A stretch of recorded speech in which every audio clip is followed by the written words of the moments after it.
August has the reputation of a dismal month for Wall Street. The benchmark stock indexes have been printing lower lows, getting on investors' nerves.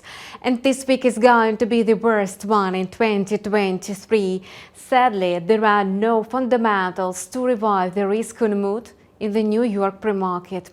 The major stock indexes were hit by another sell-off on a Thursday. The S&P 500 slumped by 2.7% in the last 3 sessions, the sharpest fall in 3 days since mid-March. The Nasdaq plunged by 3.4% in 3 days, the steepest drop since February. The Dow Jones tumbled by 290 points yesterday and the Nasdaq lost 1.07%.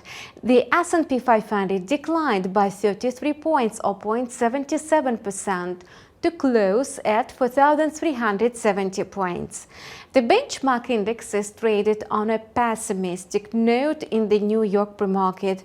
Futures on the stock indexes shot from a 0.5 to 0.8%. The S&P is expected to trade in the intraday corridor between 4,280 and 4,370 points. All 3 indexes closed in the red yesterday after a turbulent session.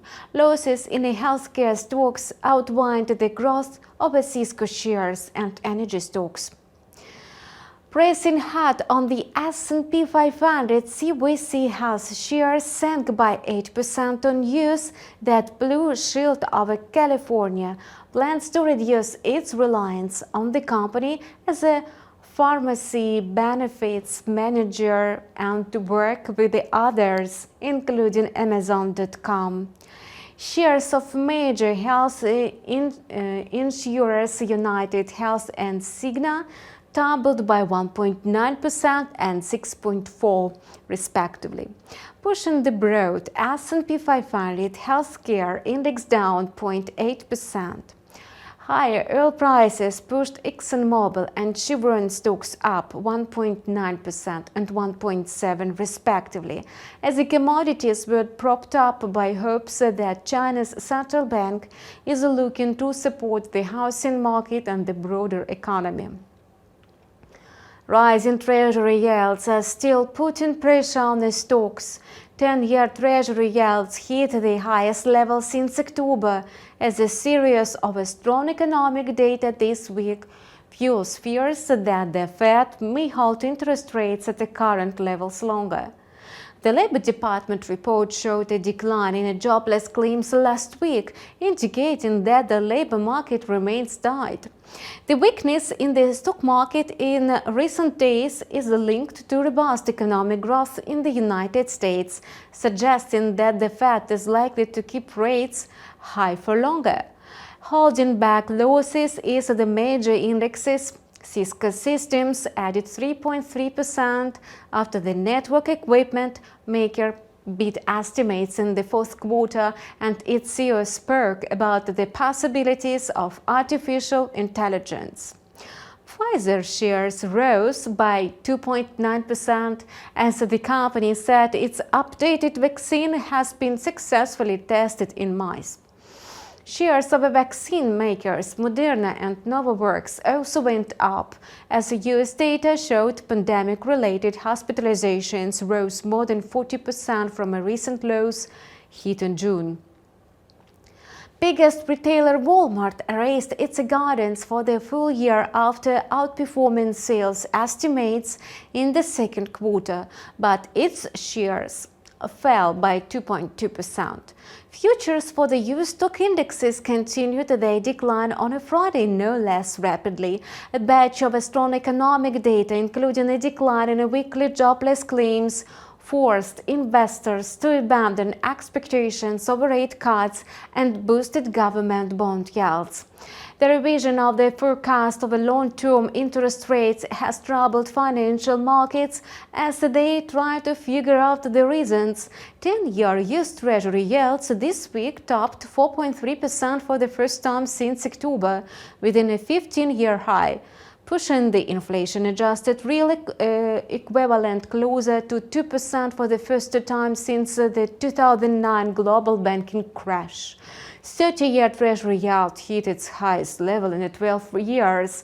Moreover, the exceptional performance of the U.S. economy, even after the Fed raised interest rates by more than 5 percentage points, has led markets to wonder if the lost pandemic restructuring of the economy is leading to return to long-term stable interest rates. This week, the upbeat data on retail sales, industrial production and housing starts in July forced analysts to raise their forecast for U.S. gross domestic product. After starting the year with the consensus that a Fed tightening would trigger recession within 12 months, U.S. economic growth actually accelerated to 2.4% year-on-year in the second quarter, with the recent data suggesting it could be even higher in the third quarter. The strength of the U.S. economy raises concerns that interest rates will remain higher for a long time. This is reflected in a significant jump in the U.S. Treasury yields. Still, traders see an almost 91% chance that the Fed will keep rates at the current levels at the September meeting, according to the FedWatch tool.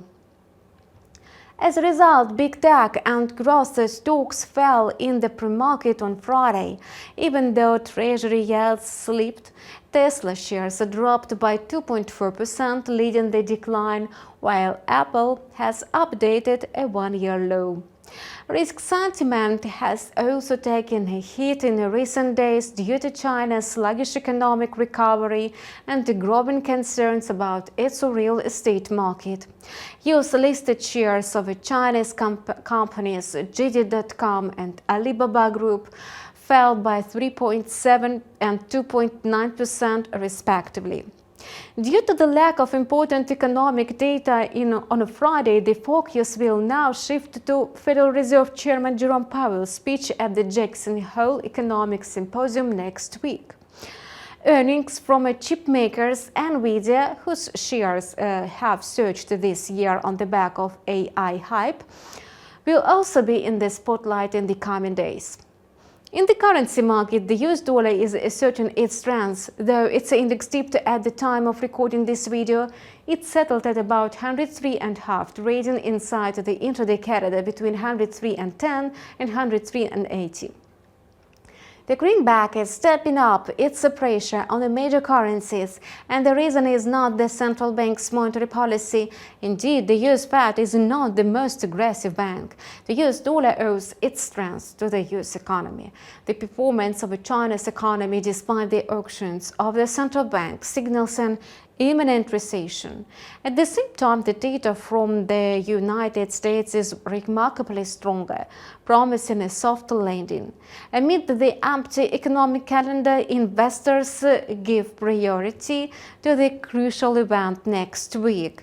US Fed policymakers, as well as counterparts from the ECB, the Bank of England and the Bank of Japan, will assemble in Jackson Hole, Wyoming on August 24-26 for the annual summit.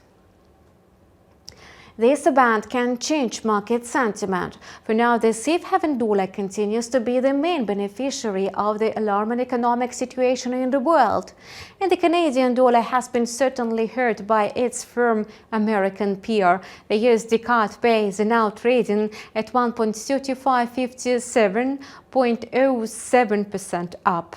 It's likely to trade in the intraday CAD between 1.3500 and 1.3590. Despite growing oil prices, the loonie climbed to the upper border of yesterday's corridor. Uncertainty in China and the health of the US economy obscure the outlook for the loonie despite further hawkish moves by the Bank of Canada. Oil prices are also trading mixed. Brent crude futures added 0.3% to trade at $84.37 a barrel. WTI futures increased by 0.5% to trade at $80.78. There are few signs of a recovery in the manufacturing sector in Europe, while manufacturing activity in China is shrinking steadily. Much of the impact of Saudi production cuts is now being offset by a worsening global economy beyond the United States. So, a cyclical recovery is delayed until 2024. Cryptocurrencies excited their trading ranges and slumped. On Thursday, Bitcoin passed all support levels. It extended its slide on a Friday like other crypto assets. Yesterday, Bitcoin collapsed by 7.2%, the worst intraday fall since November 2022, following the crash of a popular FTX crypto exchange. Later on, the token skidded to $26,172 in the Asian session, the lowest level in 2 months. Its price rebounded to $26,355 by the time of recording this video. Altcoins are trading mixed. Ethereum, Solana, Ripple, Cardano and Litecoin went down yesterday in sync. The crypto market is overwhelmed by robust sell-offs. Ethereum, the second largest crypto in terms of the market value, settled at $1,685 following a plunge yesterday. Some analysts relate the bear market to a Wall Street Journal report that Elon Musk's SpaceX sold Bitcoin holdings worth $373 million. The SpaceX report was an immediate catalyst for the Bitcoin sell-off. The broader factor is that crypto assets are not immune to the increasing selling pressure that is seen across all risk assets classes. As for Bitcoin's intraday outlook, the token has found support at 26,200. If the asset cannot settle higher, then it will fall lower to 25,400. An alternative scenario looks like a recovery to the levels of 26,700 and 27,100. InstaForex team has been monitoring market developments worldwide. Check our video on our InstaForex TV channel for ongoing trends and risks. And welcome to leave your feedback and comments down below. We wish you profitable trading and have a nice weekend. See you next week.